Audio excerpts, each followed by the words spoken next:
Ok. Então, nós já estamos com a nossa gravação em andamento, tá? Meu nome é Gleidson, eu sou professor de Geografia. A gente já se apresentou na primeira aula, acho que a maioria dos colegas estavam lá, né? Na primeira aula de Geografia. E na primeira aula inaugural do curso, na semana passada, o Coronel Romeu já explicou, em linhas gerais, como é que é o funcionamento, tá bom? Aqui na nossa aula de Geografia, a gente vai, pelo menos a princípio, se concentrar muito no conteúdo, porque vai ter um dia específico que a gente vai resolver questões. Então, hoje a gente vai se concentrar muito no conteúdo, embora, eventualmente, ao longo da explicação, eu vou citando alguns temas que já caiu na prova, tá bom? Que nós vamos ver depois, posteriormente, algumas questões. Hoje mesmo eu peguei as questões da última prova e já dei uma analisada nos temas que realmente pode cair na prova, né? Agora, uma questão de organização aqui nossa, vocês, à medida que eu for explicando, eu vou colocar o slide aqui, à medida que eu for explicando, vocês têm inteira liberdade para interromper e fazer uma pergunta, um comentário. Todo mundo aí tem acesso aí à mãozinha, né, para ficar a mãozinha levantada para perguntar, mas também, às vezes, quando a gente está explicando aqui, às vezes o que acontece, a gente fica empolgado aqui na explicação e não vê que a mãozinha foi levantada assim. Aí não é falta de educação do professor que a gente não está. Então, você pode tirar o seu áudio e momentaneamente falar, professor, por favor, eu queria fazer uma pergunta aqui, eu queria fazer um apontamento nesse ponto específico aqui. Então, fica à vontade, que às vezes o áudio funciona melhor do que a mãozinha, ok? E tem o chat também, você pode fazer algum comentário por escrito, ok? Então, fica à vontade para interromper, e aí por isso que a aula é ao vivo, né? Porque vocês podem interagir também. Eventualmente, gente, eu vou pedir também para vocês participarem, lendo uma parte do texto ou fazendo algum comentário. De vez em quando eu gosto de fazer uma pergunta em cima para vocês estarem participando. Tudo bem? Então, vamos lá. Como eu falei já, comecei a conversar com o do Prado. Eu vou começar falando um pouco sobre o edital, o conteúdo de geografia, tá bom? Só um momento que eu vou abrir aqui o texto.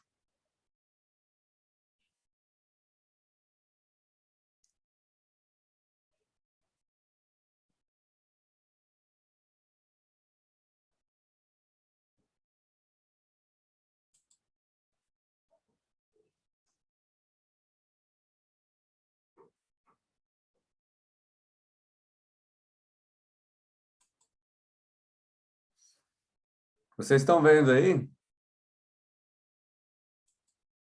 Dá para ver aí, gente, na tela de vocês aí? Ok, beleza. Então, pessoal, aqui eu estou na página 9 do edital do ano passado, né? Nós ainda não temos o edital desse ano. Então, o edital do ano passado. Aqui pega o final da bibliografia de português, e aqui nós temos aqui, ó, ponto 2, Geografia do Brasil. Então, a Geografia do Brasil tem 5 eixos. Tem 5 eixos, não deve ter muita diferença esse ano, tá? Mais ou menos, tem mantido mais ou menos o mesmo conteúdo ao longo desse tempo. Então, aqui, ó, Geografia. Então, eixo 1, Produção e Território. Organização do Espaço Industrial Brasileiro, nós vamos ver hoje. Dinâmicas territoriais da economia agrícola do Brasil, a questão agrária e a expansão do agronegócio, nós vamos ver hoje também, tá? Políticas territoriais no setor de energia, matriz, distribuição e tecnologias. Essa questão de energia, eu vou pular hoje. Nós temos 6 aulas e 5 eixos para estudar. Então, esse tema aqui especificamente de setor de energia, nós vamos deixar para a próxima aula que eu vou dar junto com o próximo conteúdo. E o último item do eixo 1 aqui, ó, redes, comércio e território, né? Redes, que é interligação, transportes, questão de globalização, tá? Comércio e território. Então, esse primeiro eixo aqui nós vamos discutir, com exceção da questão energética, nós vamos discutir nessa aula. Na próxima aula, a gente vai começar o que faltou agora, que é a matriz energética brasileira, que tem um pouco a ver com o eixo 2. Aí, aqui no finalzinho, ó, B, eixo 2, ó, meio ambiente e território. Aí, o subtópico, meio ambiente e urbanização, questões e problemas, que aí a gente vai estudar um pouco sobre as cidades, a urbanização, os problemas da cidade, né? Que eu olhei hoje na prova do ano passado, caiu duas questões sobre geografia urbana, duas questões sobre a questão urbana. Aqui, continuando o tópico 2, os impactos da agropecuária na dinâmica ambiental. A gente vai ver um pouco sobre essa questão do impacto sobre o meio ambiente da agropecuária, já na próxima aula. E energia e meio ambiente, os impactos socioambientais das diversas matrizes energéticas do Brasil, já na próxima aula também, tá bom? Por isso que eu vou deixar a questão de energia, de fontes energéticas, para a próxima aula, que tem a ver com esse assunto aqui do eixo 2. E, por último, aqui no eixo 2, a dinâmica da natureza no espaço brasileiro. Aí, aqui a questão de clima, relevo, vegetação. Então, na prova do ano passado, para quem já viu, então caiu uma questão sobre clima, eles perguntaram sobre massas de ar no Brasil, e uma questão sobre relevo do brasileiro. Tá bom? Então, esses temas nós iremos ver na próxima aula. E aí, depois, nós teremos a aula sobre o eixo 3, a questão urbana mesmo, a dinâmica, a urbanização brasileira, as regiões metropolitanas, o conceito, o que são, caiu no último concurso, processos de urbanização brasileiro, né? E a questão das desigualdades socioespaciais no contexto urbano, principalmente. Aí vem o eixo 4 aqui, que a gente vai ter uma aula sobre eles, que é a região e regionalização, evolução e organização do espaço no Brasil primário exportador, modernização econômica e desenvolvimento regional, a regionalização e planejamento territorial, reestruturação produtiva, redes e as novas propostas de regionalização. Aqui, essa questão a gente vai debater no eixo 4, a questão das regiões. Então, com certeza vocês lembram, quando vocês estudaram lá no fundamental, no segundo grau, também no ensino médio, vocês lembram a questão das regiões, das macro-regiões, região norte, região sul, região sudeste. Então, essa divisão a gente vai ver aqui também. Mas não só essa divisão regional do IBGE, que é mais recente no Brasil, mas desde a época do Brasil Colônia, a evolução territorial do Brasil. Aí pega um pouco de história também, né? E, por último, o ponto aqui, que é o eixo 5, que é a dinâmica populacional brasileira. Então, movimentos migratórios, né? Dinâmica demográfica, população e trabalho.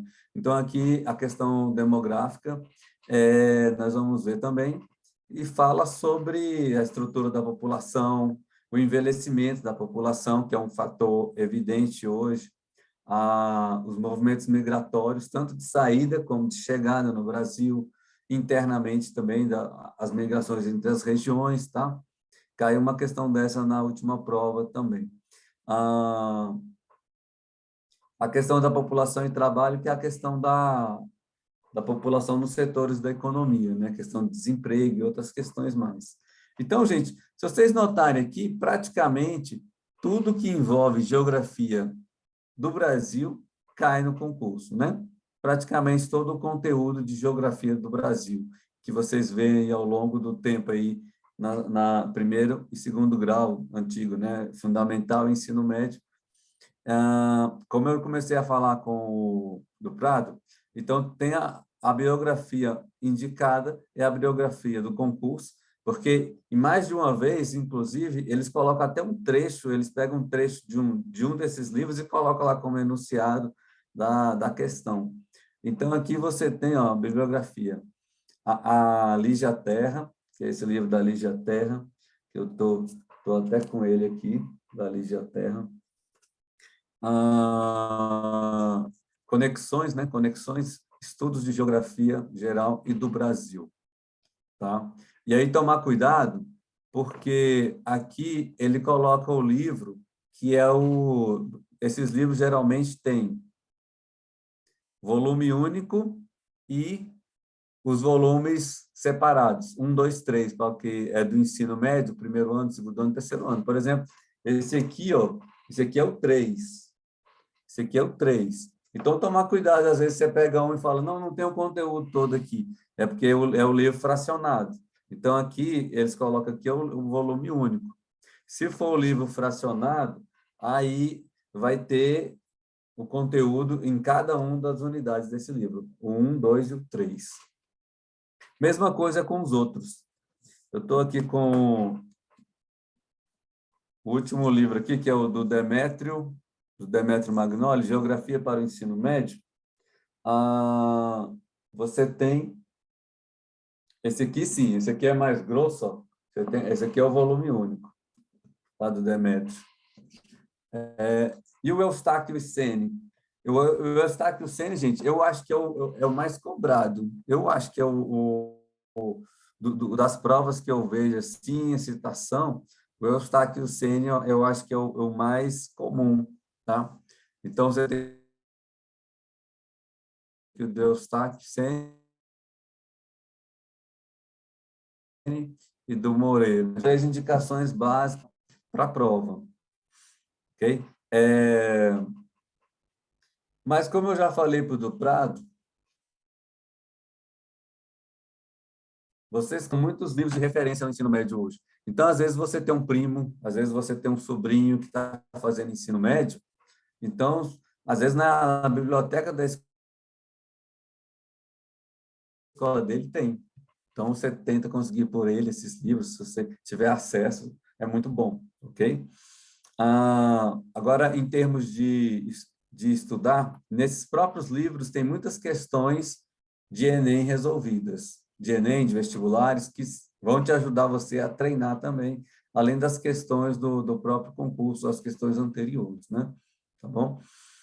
Agora, deixa eu sair. Gente, vocês teriam alguma pergunta sobre esse conteúdo aqui? Lembrando que a prova vai ser 10 questões de geografia, né? Como está sendo sempre, não deve mudar. Vai cair 10 questões de geografia, 10 de história.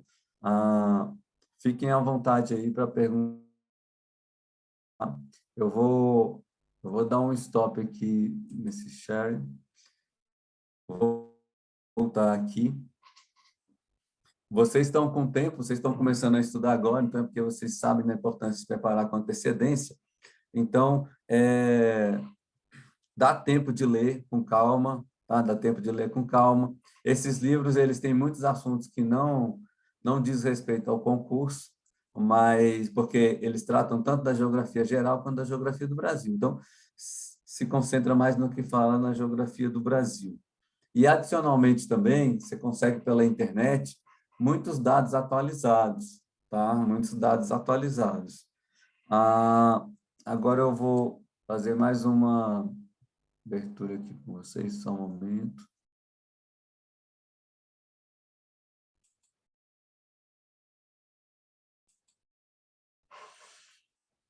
Pessoal, vocês estão vendo aí? Estão visualizando aí isso. Fica melhor, né? Fica melhor assim ou melhor assim? O que vocês acham? Ou tanto faz? Para mim aqui não mudou nada. Não mudou nada, né? Assim fica maior para vocês na tela? Não vi diferença nenhuma também. Não mudou nada, não. Não, então beleza. Então nós vamos continuar do jeito que está aqui. É porque para mim aqui que eu estou controlando tem maior ou menor. Ô, gente, então vamos lá. Como eu coloquei lá, o primeiro eixo lá de história de geografia é exatamente esse aqui, ó.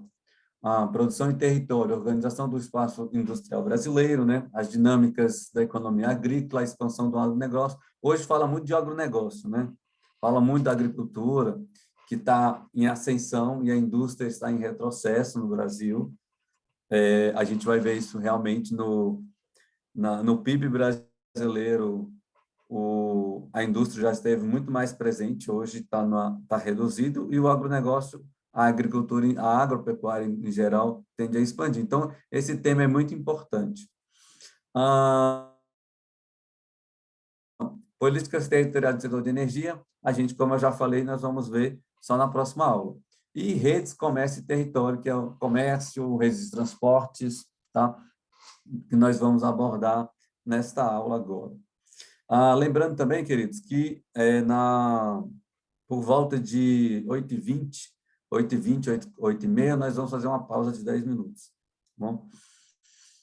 Aí, gente, ó, só para vocês ficarem ligados, então, nos últimos 6 anos, a prova mais ou menos parecida, né,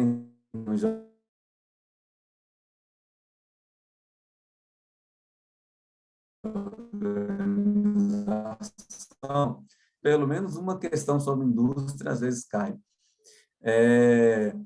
Aqui sobre atividades agropecuárias e fronteiras agrícolas, uma, duas, três no total. Estou nesses então, a questão da energia caiu 4 vezes, inclusive ano passado. Então, questão, por exemplo, sobre petróleo, fontes alternativas, geralmente pode cair uma pergunta assim, né? E sobre comércio, globalização, economia, assim, relação do Brasil com outros países, questão de transporte, 7 questões caiu nos últimos 6 anos. Aqui também se explica também 7 questões, porque o tema aqui não parece, mas é vasto. Então, desde transporte até comércio exterior, então tem muita coisa aqui nesse item aqui. Então, se explica esse maior número de questões.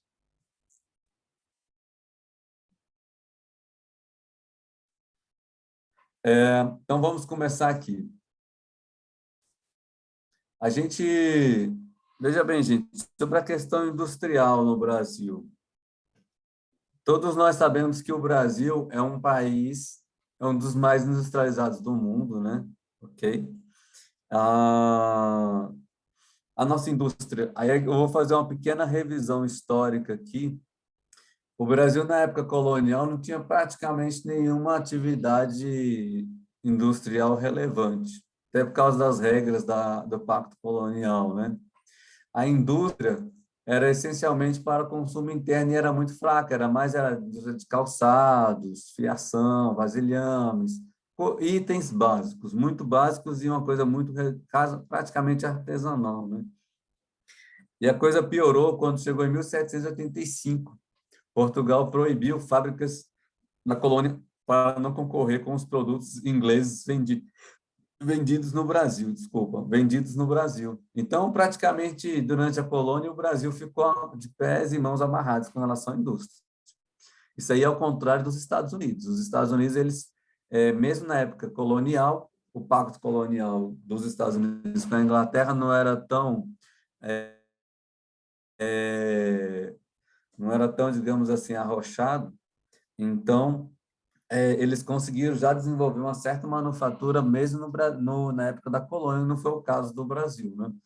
Agora, aí nós temos aqui, já nos anos 800, início do século XIX, o desenvolvimento de certas atividades, e em especial 1808, com a vinda da família real para o Brasil. Então, nós sabemos, nas aulas de história, vocês vão estudar também, a vinda da família real para o Brasil determinou certas coisas. Então, nós, por exemplo, a abertura do comércio com as nações amigas, diga-se Inglaterra,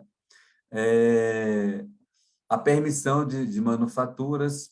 Então, oficialmente no Brasil, a partir de 1808, 1810, você tem alguns afrouxamentos dessa questão colonial, em que você vai ter uma possibilidade de começar as manufaturas de maneira legal no Brasil. Mas, mesmo assim, Nesse período colonial, você tem a predominância do setor agrícola, né? Então, você não tinha muito incentivo para a indústria. Até que na década de 1840, você tem a tarifa Álvares Branco, que era uma tarifa que aumentou os impostos contra produtos manufaturados vindos do exterior e estimulou um pouco a indústria, tá? Não teve um salto muito grande, mas teve um certo estímulo, principalmente a indústria de têxtil, né, de tecidos. E começou a desenvolver também algumas coisas na área de transportes, na área de bancos. Então, a indústria, a própria economia começou a dinamificar, né? Ah, então, nós temos aqui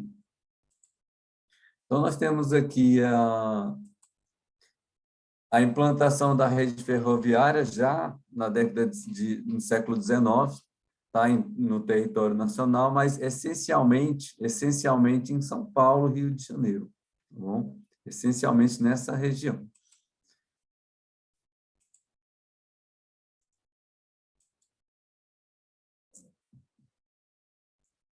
Agora, gente, eu perguntaria para vocês o seguinte: o que aconteceu? Qual foi o boom assim no século XX que vocês lembram? No século XX para a indústria começar a desenvolver? O que vocês lembram que pode ter acontecido no século XX para o Brasil passar a não ser apenas um país agrário, exportador? Implantação do Polo Siderúrgico Nacional, Isso, mas aí tu já foi bem mais à frente, você já foi lá na década de 1930. isso, com o Getúlio Vargas, né? Agora, voltando um pouco antes, vocês veem aqui no slide também, voltando um pouco antes aí, com O a Primeira café. Guerra, o café, porque o café ele fez com que a gente acumulasse capital. E aí, não por um acaso, a indústria começou em São Paulo, que era onde a galera tinha dinheiro, né? Onde os industriais tinham dinheiro. E o legal é o seguinte, quando o café começou a não dar tanto lucro, o pessoal começou a diversificar as atividades, porque enquanto o café dava muito lucro, e aí você tinha a demanda de café, para que o cara ia querer investir em outras áreas? Mas veio a Primeira Guerra Mundial. Logicamente, na Primeira Guerra Mundial, que envolveu a Europa, Estados Unidos, esses grandes consumidores, principalmente Inglaterra e Estados Unidos, logicamente, eles param de consumir produtos que não são essenciais, e o café não era tão essencial assim. Então, você tem uma demanda aí maior por outros produtos que não fosse o café. Então, com a ausência da demanda, com a queda da demanda do café durante a guerra, e também na década de 20, você tem aquela crise que culminou com a crise de 29, a quebra da Bolsa de Nova York. Então, você tem uma queda do consumo de café no mercado internacional. Isso força os comerciantes, os capitalistas, essencialmente do Sudeste, em particular de São Paulo, a investir em outras áreas, que seria indústria, por exemplo, indústria, ferrovias, comércio. E aí vem Getúlio Vargas, e aí começa o que nós chamamos de processo de substituição de importações. O Getúlio Vargas, ele abandona o café? Claro que não, né? Porque o café é o principal produto brasileiro, é o principal produto de exportação que dava renda para o Brasil. Então, é errado falar que Getúlio Vargas deixou o café de lado. Não, ele apenas tomou a decisão de que não vamos mais produzir apenas café, tá? Então, é diferente. Pelo contrário, Getúlio Vargas ele fez a política de valorização do café, que era o seguinte: quando não tinha demanda no mercado externo, o próprio governo brasileiro comprava estoques de café e queimava para manter o preço ainda acessível, né? Agora, além disso, Getúlio Vargas começou a desenvolver o sistema de transporte, uma lei trabalhista que até hoje está aí, a CLT, modernizando a questão do trabalho no Brasil. Mais para frente, ele instituiu o salário mínimo. E na economia, ele colocou investimentos também na indústria. E, inteligentemente, que Getúlio Vargas, assim, a gente pode julgar ele de várias formas, né? A gente pode julgar ele como um ditador, que foi, ele ficou de 30 a 45, de maneira não muito democrática, mas na economia ele era visionário. Por exemplo, ele começou a se aproximar da Alemanha na época, no início da guerra, 1939, porque a Alemanha era um parceiro comercial importante do Brasil. E aí os Estados Unidos se preocuparam, porque imagina a Alemanha com um aliado aqui no hemisfério sul. E aí você tem a negociação de Getúlio Vargas com os americanos, tá bom, a gente vai apoiar os aliados na guerra, mas eu quero uma linha de financiamento para a construção da Companhia Siderúrgica Nacional, a nossa CSN, né? Então você tem aí o início da indústria pesada de base no Brasil, que serve de base para as outras indústrias. Então Getúlio Vargas tinha uma visão realmente de médio e longo prazo nesse sentido. E aí depois da guerra, você tem a continuidade desse processo, você tem JK também, com plano de metas, né? JK também. Aí JK fez uma coisa que Getúlio Vargas não fez, que foi convidar as multinacionais para vir para o Brasil. Aí vem a Volkswagen, a Fiat. Eu só acho o ponto negativo desse período. Trouxe muita indústria para cá, muito emprego, a gente desenvolveu para caramba, mas começou o declínio das ferrovias no Brasil. Com a implantação do automóvel, por causa dos usos automobilísticas, o uso do automóvel começou a suplantar o uso da ferrovia. E nós sabemos que o automóvel ele sai muito mais caro, porque o petróleo é um bem muito mais caro do que, por exemplo, a energia elétrica que a gente tem de sobra no país. A gente vai discutir isso mais para frente.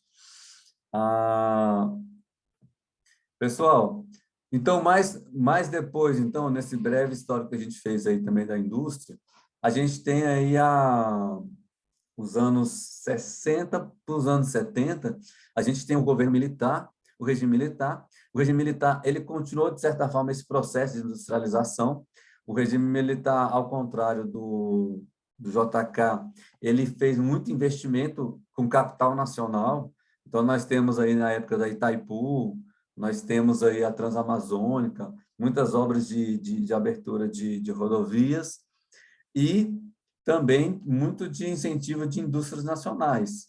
A Embraer dessa época, Embraer, dentre outras empresas. Uma coisa também é a criação de alguns institutos, o ITA, por exemplo, que até hoje está aí, né?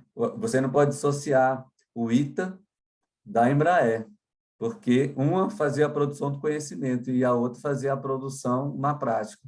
Então, você vê aí também a importância dos centros de pesquisas também. Então, nós temos a diversificação, mas aí vem os anos 80, já na década de 70, você tem diversas crises do petróleo, você chega em 80, na década de 80, chamada década perdida, você tem uma parada nesse crescimento aí, por causa das altas do preço do petróleo, entre outras coisas, e a indústria começa uma certa estagnação em termos de participação no PIB, que chegou a ser mais da metade do produto interno brasileiro, mas com o tempo essa participação da indústria foi ficando pequena a partir dos anos 80, dos anos 90. Você tem um chamado neoliberalismo, que seria uma volta de um capitalismo mais liberal. Vocês lembram aí que Collor de Mello liberalizou o comércio internacional em muitas áreas, começou um processo de privatização, FHC continuou esse processo de privatização na Telebrás, as empresas de telecomunicações, por exemplo, de telefonia. Então, várias empresas são da área de siderurgia, a Uzi Minas e outras são privatizadas nesse período dos anos 90. Tá?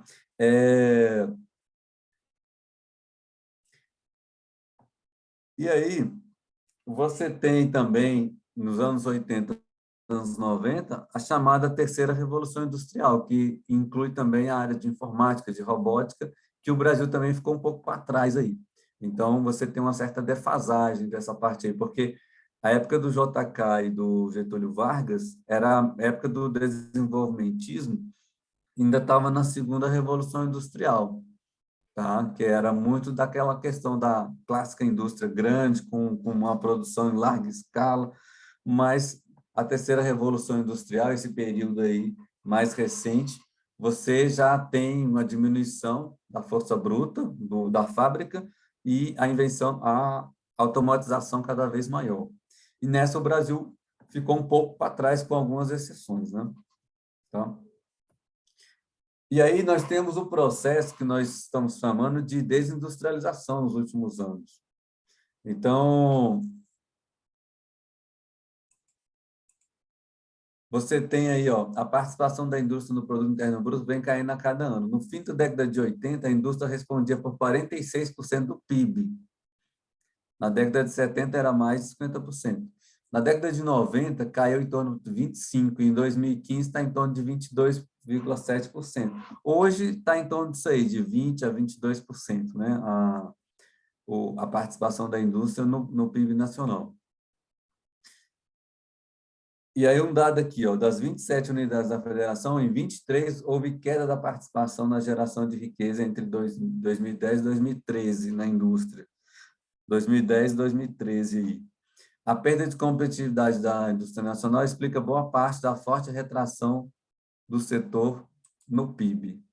Aquilo que eu já falei, em parte a gente perdeu o bonde da história na questão da modernização da informática e tudo mais, algo que a China conseguiu, né? De maneira não muito, talvez, honrosa, porque a China realmente ela copiou muita coisa do Ocidente, no início de maneira até tosca, mas a partir daí ela conseguiu desenvolver seu próprio parque, né? É interessante que a China, na época que a União Soviética acabou, a União Soviética entrou em crise nos anos 90 e oficialmente acabou em 91, né? O fim da União Soviética foi em 91. Vários projetos da União Soviética que custavam dinheiro ficaram de lado. Um deles, eles estavam construindo um novo porta-aviões. E esse porta-aviões ficou encalhado lá num porto lá da Ucrânia, que sem terminar, e até que ele foi vendido. Quem comprou? A China. E a partir desse porta-aviões, a China fez o seu próprio porta-aviões. Ou seja, os chineses eles pegaram muitos de outros países e, a partir disso, eles conseguiram fazer esse boom, né? E nós ainda não estamos assim tão nessa nova onda da indústria, né? Agora, gente, só para em termos aí, ó, só para a gente saber, então, ó, em 2001, nós temos aí a participação dos setores no PIB. A, a indústria aqui, ó, em torno de 20% em 2021. Vocês viram que em 2015 era 22%, agora já baixou para 20%. O setor primário aqui, a agropecuária, 6,8%. Só que aqui tem uma questão, tá, gente? Inclusive, em um dos livros aqui da bibliografia, ele coloca a agropecuária como várias atividades, que aí inclui, se você incluir o comércio, se você incluir algumas indústrias que é ligada ao agronegócio, aí essa porcentagem aqui de quase 7% vai lá para 15%, 20%. Então, aqui é questão do IBGE, da metodologia de pesquisa. Com certeza aqui ele incluiu só praticamente criação de gado e plantação. Não incluiu o complexo todo do agronegócio, que inclui alguma parte de indústria também, porque senão esse PIB aqui, essa participação aqui da agricultura seria maior, tá bom? E 72% na parte de serviços. Agora, gente, sobre essa desindustrialização aqui, ó, olha esses dados aqui. Vamos analisar esses dados aqui, ó. O Sudeste, na década de 70, ó, tinha 80% da indústria. Agora nós estamos falando da desconcentração, tá? É diferente da desindustrialização, a desconcentração, que é quando você começa a não ter mais indústrias tão concentradas em São Paulo e no Sudeste. Então, você vê aqui, ó, o Sudeste, na década de 70, 80% da indústria, depois caiu na década de 80 para 72, 69, ainda é muito, mas já foi bem maior, né? Então, você vê o Sul aqui, cresceu razoavelmente, mas principalmente o Nordeste, da década de 70 para os anos mais recentes, praticamente dobrou, tá? E aqui ele colocou Norte, Centro-Oeste juntos, também mais que dobrou a sua participação. Então, vocês notem o seguinte, que vocês notam o seguinte, que a indústria começou a fugir de São Paulo e do Sudeste. Aí a gente entra na questão, quais seriam as razões dessa descentralização da indústria, que é um fenômeno das últimas décadas? O que vocês colocariam ali como fator para que essa indústria não ficar concentrada mais tanto em São Paulo e começar a buscar outros lugares do país, até no Nordeste, por exemplo? Cobrança de CMS dos estados? Sim, né? Um caso bem típico, se não me engano, foi da Ford. A Ford já estava com tudo. Agora, viu, gente? Eu não tenho certeza se é a Ford, acho que é a Ford. Ela já estava com tudo pronto para implantar uma unidade em Porto Alegre. A princípio, beleza, na região ali metropolitana de Porto Alegre, já tinha mercado consumidor, já tinha toda a rede de transporte razoável para escoar a produção. Na última hora, o governo da Bahia vai e oferece. Não, vem para cá. Vem para cá. Vem aqui para a Bahia, imposto zero por um bom tempo. Aí, Eu lembro desse episódio aí, professor. Eu estava no Rio Grande do Sul nessa época aí. Sim, fale um pouquinho aí, E aliado a um forte governo anti-Ford, né? Anti-GM, anti-tudo que tinha lá. Acho que era o Olívio Dutra, o nome do governador. Exatamente. Na época, um dos expoentes do PT, né? E eu lembro que era muito forte o sentimento de anti-GM. O que a Bahia criou foi incentivos, né? Foi. E aí a indústria vai o serviço que for. Onde eu tenho mais incentivo é onde eu vou me instalar. Agora, você falou, eu estava na dúvida se era Ford, foi qual empresa? Você lembra? Eu acredito que tenha sido a GM e não a Ford. Eu acredito que tenha sido a GM, salvo o engano. Algo semelhante aconteceu também aqui no Goiás, a cidade de Catalão conseguiu trazer uma unidade da Mitsubishi. Então, nesse mesmo, mais ou menos no mesmo patamar. Então, gente, essa desconcentração, ela também tem outros fatores, além da questão dos impostos, né? Você vai ter aí também questão sindical. Em São Paulo, os sindicatos eles ficaram cada vez mais fortes. Então, a pressão por melhores salários, por condições de vida, acaba encarecendo a produção também. Isso é um fator que acontece no mundo inteiro também. Nos Estados Unidos, por que as empresas foram todo mundo para a Ásia? Claro, o custo do trabalho nos Estados Unidos é muito mais alto.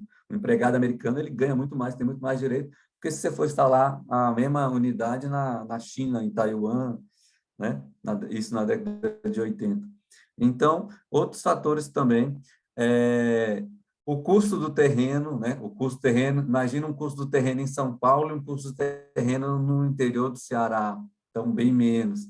A questão também até mesmo de transporte, apesar de que São Paulo tem uma boa malha viária, mas você colocar uma empresa ali no ABCD, na região ali do ABCD, complicado demais para você escoar uma produção ali.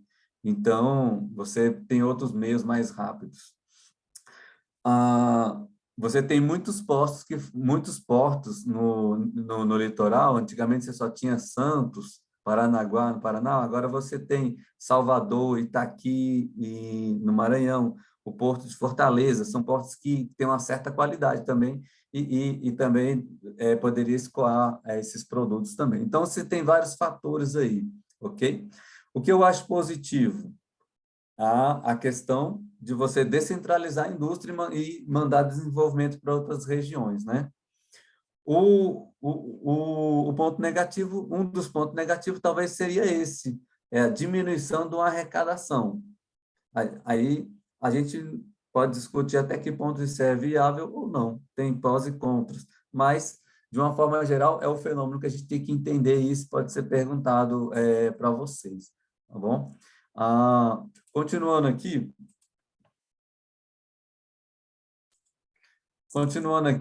veja esse mapinha, gente. Esse mapinha aqui, ó, fala sobre essa desconcentração espacial da indústria. A gente tem aqui Manaus, né, com a Zona Franca de Manaus, que injeção de impostos total na época. Isso foi uma iniciativa também na década de 60 para 70. Então, mandar desenvolvimento aqui para a região de Manaus, no Amazonas, para o Nordeste também, ok? Agora, essa desconcentração, ela começou no próprio estado de São Paulo, para o interior do estado de São Paulo. Depois foi para Minas, Rio de Janeiro, para o sul do país, né? E aí atingindo outras áreas do país.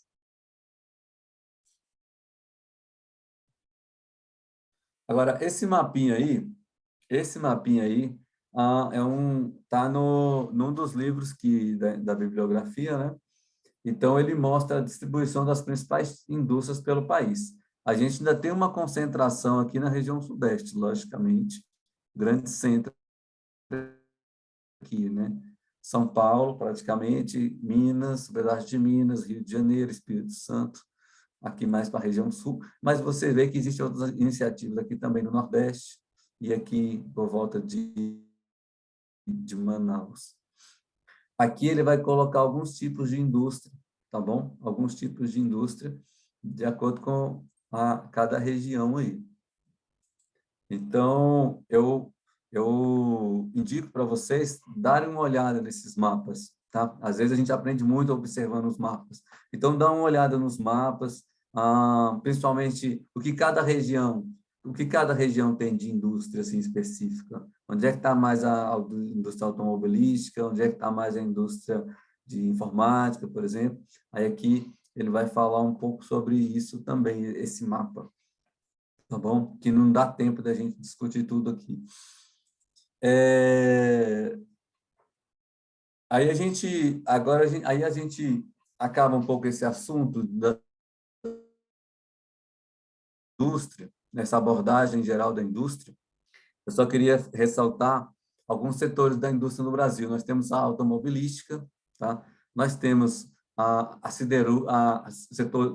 setor de base, as companhias siderúrgicas, que, inclusive, os Estados Unidos sobretaxam o ferro brasileiro porque é de qualidade. As siderúrgicas do Brasil conseguem concorrer dentro do mercado americano. Nós temos a Embraer, nós temos alguns polos lá em São Paulo, por exemplo, em São José dos Campos, nós temos a Unicamp, nós temos o ITA, como eu já citei, alguns centros de pesquisa que desenvolvem, e esses centros de pesquisa aliados à indústria, nós chamamos de tecnopolos, tá, gente? Perguntarem para vocês, assim, você vê esse termo, tecnopolo, na verdade, são indústrias de tecnologia que, aliado às universidades, aos centros de pesquisa, produzem conhecimento e produzem também produtos. A gente tem o maior tecnopolo do mundo é onde? O Vale do Silício, nos Estados Unidos, ali na Califórnia, onde não por acaso nasceu ali o Google e outras grandes empresas na área de informática. Então, ali é um exemplo clássico de centros de pesquisa aliado à produção industrial, né, nessa área. E o Brasil tem alguns centros aí, principalmente em São Paulo.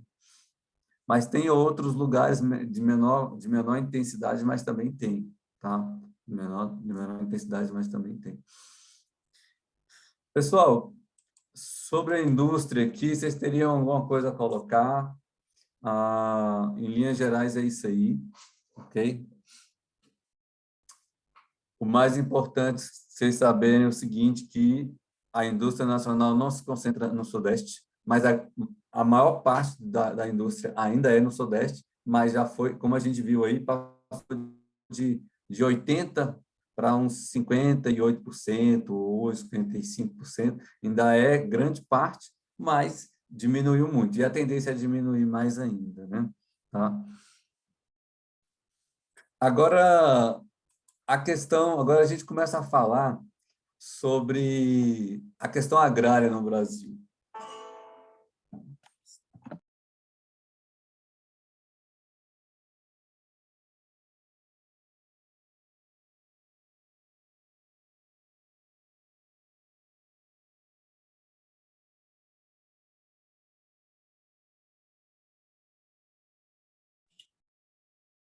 Caiu? Acho que o professor caiu, hein?